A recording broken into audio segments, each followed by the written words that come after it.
Win হতে হলে আসলে আমাদের বাংলাদেশিদেরকেও অনেক কাজ করতে হবে, সবাইকে আগে আসতে হবে আরো অনেক। কারণ আমরা যতই আমরা নিজেরা বলি যে আমরা আমাদের অনেক বড় কান্ট্রি, আমরা অনেক কিছু জানি, অনেক কিছু পারি, বাট আপনারাও জানেন বাংলাদেশ আসলে বিশ্বের কাছে খুব ছোট্ট একটা কান্ট্রি।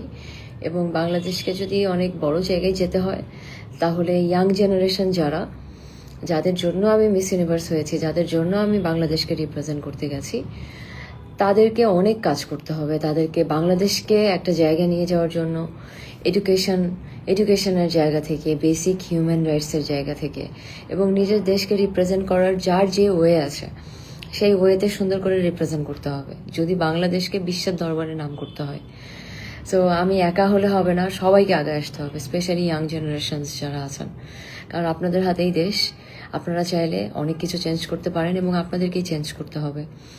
এবং এটা আমি বুঝতে পারছি এবার মিস ইউনিভার্সে গিয়ে। আমি কিন্তু আমার বেস্ট দিয়েছি, আমি আমার বেস্ট পারফরমেন্স করেছি।